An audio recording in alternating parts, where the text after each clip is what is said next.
Cara, quando começou a pandemia, a primeira coisa que eu fiz foi chamar meu time e dizer, tá, gurizada, o que a gente pode tirar do papel para fazer faturamento rápido? A gente tem uma tendência a tudo que é novo é mais bonito. Mas hoje no Brasil, mais de 96% das startups falem no primeiro ano.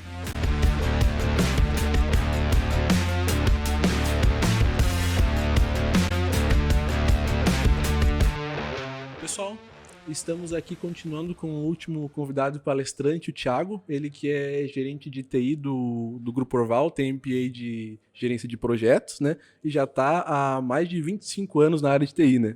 Então, Thiago, prazer te receber, tá? A palestra estava muito boa também. Muito obrigado, é um prazer estar aqui com vocês.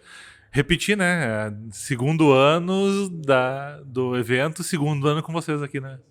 Que venham mais anos, né? Que na próxima ano o podcast esteja gigantesco já. Esperamos. Tá certo. Então, a gente queria trazer pra ti, né, Thiago, como tu é da área de varejo, né? Principalmente que tu trabalhou na Paquetá, trabalhou agora no Grupo Orval, né? A gente viveu ali no período da pandemia uma mudança de paradigma, assim, que muitas das lojas trabalhavam muito presencial e tudo, tiveram que se adaptar, né? E a tua palestra foi muito em cima de visão de tecnologia, transformação. Então, como é que foi muitas vezes a TI ser uma área de apoio, ser muitas vezes protagonista para garantir que a empresa continuasse a atender seus clientes nesse período? Vamos lá. Naquele momento da pandemia, eu estava na Paquetá, não estava ainda no Grupo Orval, né? E foi uma coisa bastante desafiadora, né? Porque a gente chegou num momento que, cara, quando começou a pandemia, a primeira coisa que eu fiz foi chamar meu time e dizer, tá, gurizada, o que a gente pode tirar do papel para fazer faturamento rápido, né? E, cara, o primeiro item, e aí que é o interessante, né? É a velha história das restrições, né?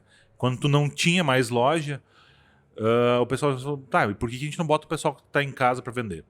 Né? E a gente conseguiu, em menos de 2 semanas, ter todos os funcionários da empresa viraram vendedor. Então, independente do cargo que tu tivesse, tu podia vender. E, cara, foi muito legal isso, porque assim, a gente fez um projeto simples, rápido. Cara, literalmente foram 2 semanas para botar no ar, né? E foi naquele momento onde é que muito se cortou, até mesmo com as legislações e tudo mais, se podia ter carga reduzida, então se cortou vários ganhos e teve gente que surpreendeu, teve gente que passou a ganhar mais dinheiro na pandemia do que ganhava antes, porque conseguia fazer faturamento. Teve um profissional nosso de TI que, cara, quem conhecia ele, o cara não falava quase nada com ninguém e durante a pandemia ele se transformou num dos maiores vendedores que tinha na empresa. Ele conseguia ter comissões mensais muito maiores do que qualquer salário que ele ganhasse na TI, né? Então, foi isso, cara. Foi criar ideias novas, né? Teve que ser muito ágil. Então, ali nós tivemos uma vantagem de poder correr riscos que muitas vezes o negócio não deixa, né? E foi conseguir entender rápido, mas foi bem desafiador, né? Agora, falando de Orval, né? A Orval viveu, na verdade, um momento contrário, né? Quando se fala de pandemia, né? Isso aí, mais conhecimento falando com o pessoal ali. Porque, na verdade, dentro das marcas da Orval, que são marcas de tecnologia e marcas de construção, o ano de 2020 foi um dos melhores anos que teve de venda, né? Porque todo mundo foi pra dentro de casa. Então, aquela parte da tua casa que não te incomodava, tu passou a olhar para aquilo lá todo santo dia, e aquilo incomodava. Então, foi uma empresa que teve um boom muito interessante no ano 2020, né? E que agora, na verdade, esse pós-pandemia é que está sendo mais desafiador. Cara, como é que manter isso se as pessoas já não estão mais tão preocupadas com essa casa, né? Durante a pandemia, todo mundo estava preocupado com a casa, hoje elas estão preocupadas em sair. Sim. Né? Então esse é o desafio do momento. Essa é uma visão bem diferente do que normalmente se pensa, né? Porque justamente eu era obrigado a ficar em casa antes. Aham. Eu tive que montar meu escritório, tive que comprar móveis, tive que comprar escrivania, pintei parede, azulejei, porque antes era uma parte da minha casa que, tipo, tava com infiltração, eu ficava 2 dias na semana e deixa a infiltração, vai deixando, né? Exatamente. Então, realmente, parando pra pensar agora, uma reflexão que eu não tinha feito ainda. Foi um dinheiro que eu investi lá e, querendo ou não, agora ele tá lá. É bem isso. Eu volto a dizer, ali em 2020 eu estava na Paquetá, não estava na Erval, né? Mas eu fiz a mesma coisa. Eu construí um escritório, eu construí uma sala de brinquedo para meus filhos. Eu fiz, para os dois ter aula online, eu fiz escrivaninha, todo um aparato para eles poderem estudar dentro dos quartos deles, né? Cara, coisa até mesmo de construir um deck no fundo de casa, porque afinal de contas tu não saía. Então, quer dizer, tu estava gastando aquele dinheiro com a casa, né? Então e aí entra um pouco do que a gente falou, inclusive na palestra. Tu tem que entender cada mercado. Não é só varejo, não é só varejo. É qual varejo que a gente está falando, qual que é o teu ramo de negócio. Tem queira ou não queira, a gente tem muitos aspectos a serem avaliados em cima, né? E isso também impacta um pouco nas tecnologias e o quanto a gente vai avaliar tendências que a gente vai ou não aplicar. É isso que eu também queria conversar um pouco contigo, assim, sabe? Hoje a gente tem um boom de tendências. A gente teve várias apresentações aqui que falaram muito das tendências, ou seja, tô com uma tendência aqui de querer integrar inteligência artificial. Tu falou um pouquinho do metaverso que foi e voltou. A gente tem também um pouco de diversos pontos assim, a gente tem que dar uma filtrada para ver o que faz sentido ou não. No teu dia a dia aparecem muitas tendências que tu tem que cortar, seja da área de negócios ou principalmente dos teus colegas de TI? Tem muita tendência. E assim, vamos lá. Eu quis trazer essa provocação um pouco na palestra ali, né? A gente TI tem uma tendência a tudo que é novo é mais bonito. Né? Isso é uma tendência natural da TI, certo? Mas muitas vezes sem olhar para o que realmente faz sentido. Né? E isso tem que ser filtrado. Até mesmo, cara, questão de fornecedores. Eu hoje tenho uma política para mim que toda semana eu atendo pelo menos 2 novos fornecedores. Fornecedores com quem eu nunca falei, certo? E mesmo assim, a maior parte dos fornecedores eu tenho que pedir para esperar 2 ou 3 meses para falar com eles. Certo? Por causa da quantidade de gente trazendo coisas novas para tu olhar, né? Mas por que eu faço isso de olhar 2 fornecedores novos toda semana? Cara, tem certos itens que tu nunca vai saber se tu não estiver falando com o mercado, tá? Quanto a ter que usar as novas tendências, cara, o próprio metaverso não morreu, tá? Vamos deixar claro. O metaverso, ele desapareceu por hora, tá? A própria IA já veio e sumiu várias vezes nesses 70 anos que tem IA. Vamos lembrar que IA começou nos anos 50, tá? Então não é uma coisa de hoje, são 70 anos de história. Ela vem e some várias vezes. Neste momento, o atual momento dela, eu não vejo mais ela sumindo. Ela veio para ficar. O metaverso no ano passado veio e sumiu, foi embora.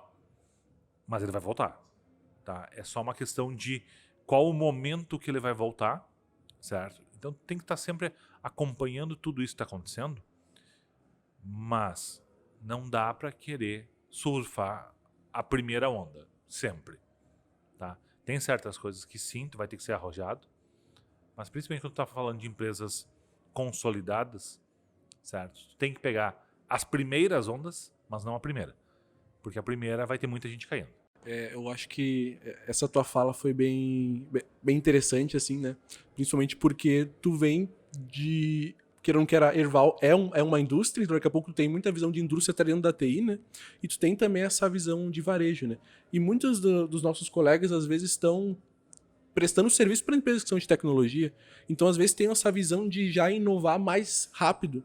Já diferente do que essas empresas que são grandes têm um know-how de clientes muito, ou trabalham com B2B, trabalham mais com não trabalhem com B2C, que nem é o caso, trabalhem com B2B, né? E também B2B às vezes é um pouco mais tranquilo, o cliente final tende a ser um pouquinho mais... Não perdoa tão fácil, digamos assim, né? Não, aqui tem alguns pontos importantes quando tu vai pensar nessa questão, tá? Primeira delas, quando a gente fala de startup, cara, startup é o cara que tá jogando poker dando all-in o tempo inteiro, certo? Todo startupeiro, ele dá all-in o tempo todo, certo? Não dá pra esquecer o seguinte, cara, startup quando dá certo, dá muito dinheiro. Mas hoje no Brasil, mais de 96% das startups falem no primeiro ano. Né? Então quer dizer, cara, esse tipo de aposta, que é a aposta da primeira onda, tá? É muito normal para startup.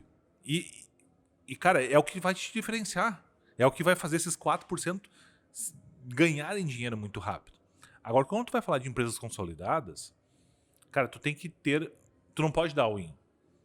Vamos falar do Marval. Nós somos 7 mil funcionários. Como é que tu vai dar all-in com 7 mil funcionários? Quando tu vai falando de uma startup, tu tá falando de 5 pessoas que se reuniram ali, muitas vezes numa mesa de boteco, tiveram uma ideia e disseram, cara, vamos. Cara, beleza. São riscos que tu pode correr, porque são responsabilidades diferentes, né? Quando a gente vai falar de B2B e B2C, cara, o B2B é mais racional. Agora, o B2C é emocional. Tá?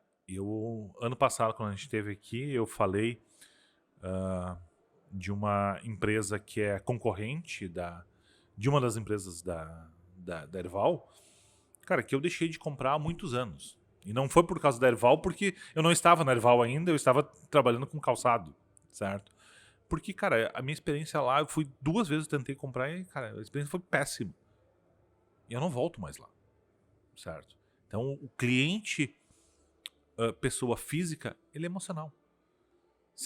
Tanto tu ganha o cliente pela emoção, quanto tu perde. Né? Então, essa é a diferença. O cliente B2B, ele é racional. Tem emoção? Todo mundo tem. Tá? Porque no final das contas, são pessoas em todos os casos. Mas aquela coisa, se fizer sentido no DRE no final do dia, eu vou comprar do cara que eu não gosto. Sim, sim. É, muito mais pensar na companhia em si, né? Tipo, do que pensar no ego próprio, às vezes, né? Então, cara, é uma pessoa que tá numa empresa e a empresa, no geral, não tá nem aí se o comprador não gosta de tal fornecedor. Ela quer pagar um menor preço pro produto de melhor qualidade. Né? Então, faz muito sucesso. E até essa questão do B2C, hoje a gente teve uma palestra sobre inteligência artificial que se falou muito sobre o ChatGPT. E eu, como um bom entusiasta da área de tecnologia, eu achei maravilhoso quando lançou o ChatGPT.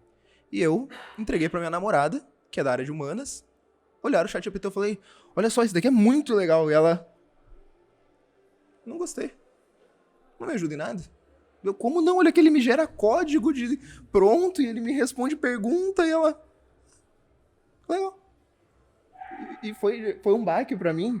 Imagina numa empresa tu implementar uma coisa que, tipo, pra mim, pra eu de dentro da empresa, ela faz muito sentido eu implementar. E chega lá no cliente, ele...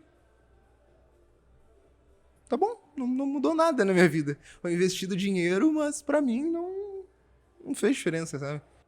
Teve uma questão até na palestra do Rafinha, que ele comentou, que eu achei muito legal quanto a isso. A gente não pode esquecer assim, cara, nunca tu vai agradar todo mundo, certo?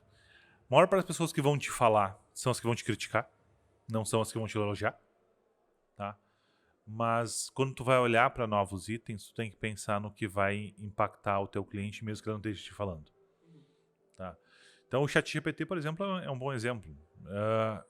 Eu não sou um entusiasta do ChatGPT, eu uso, tá? Não faço nenhuma palestra, nenhum texto, não uso para criar e-mail para mim. Eu uso mais como curioso, tá? Mas ele é um item que, cara, ele veio para ficar, tá? Tanto é que depois dele já surgiram várias outras, né?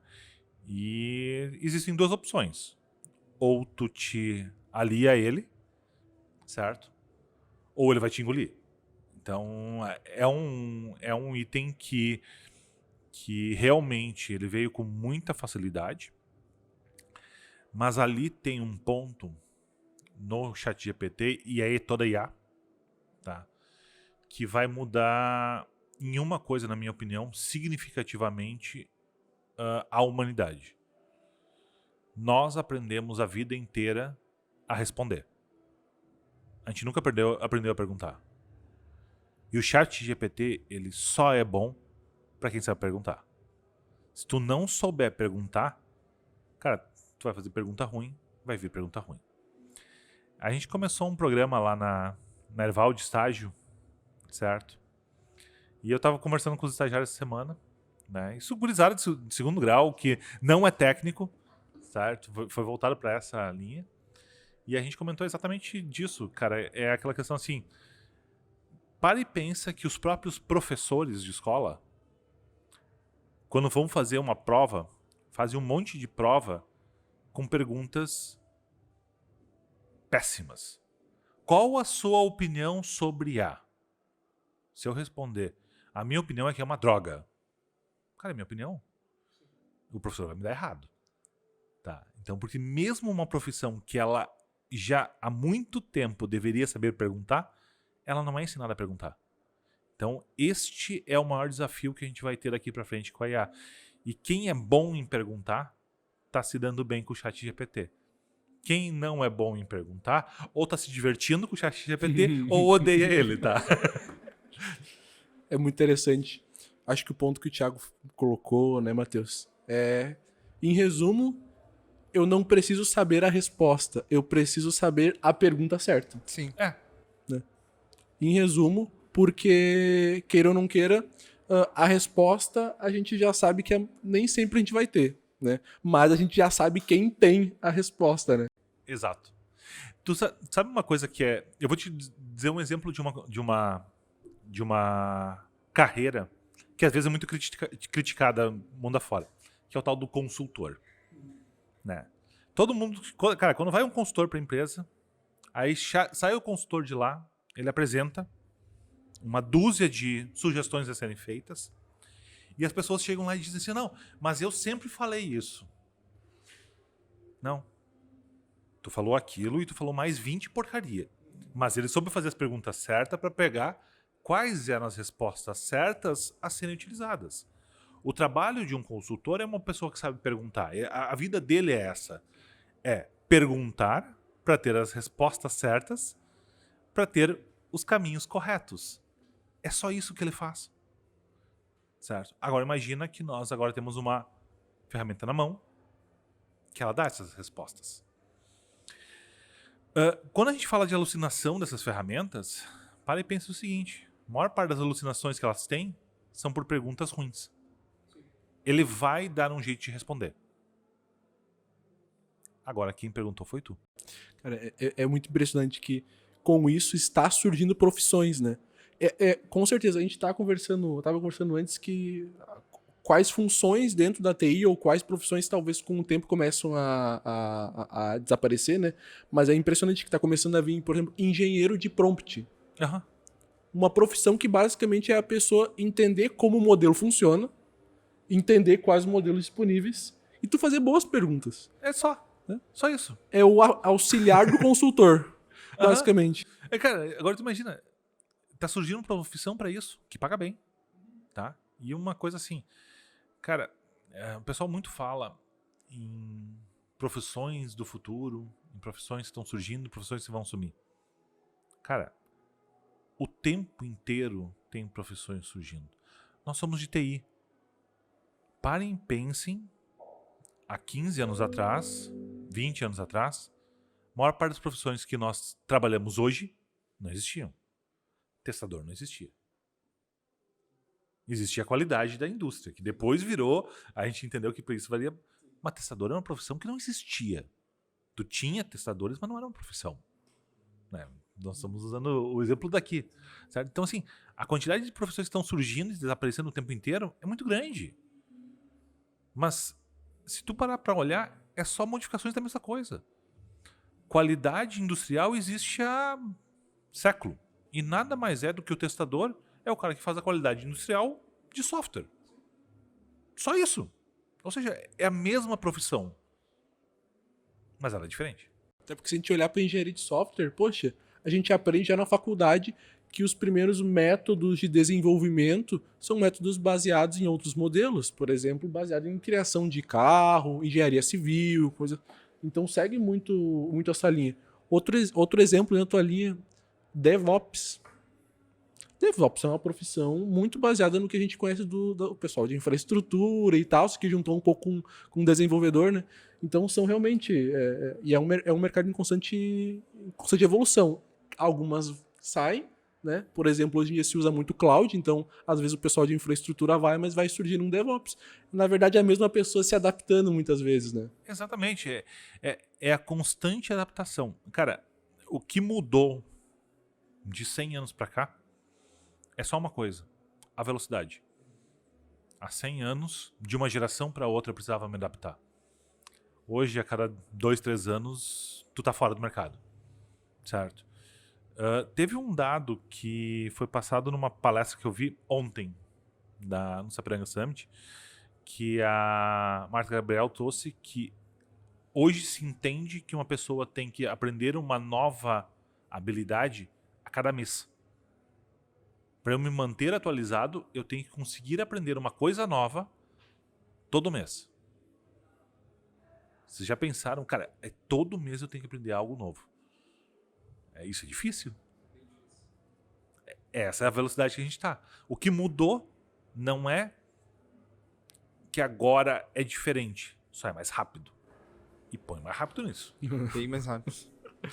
Às vezes eu tô me batendo pra aprender uma por ano, imagina uma por mês.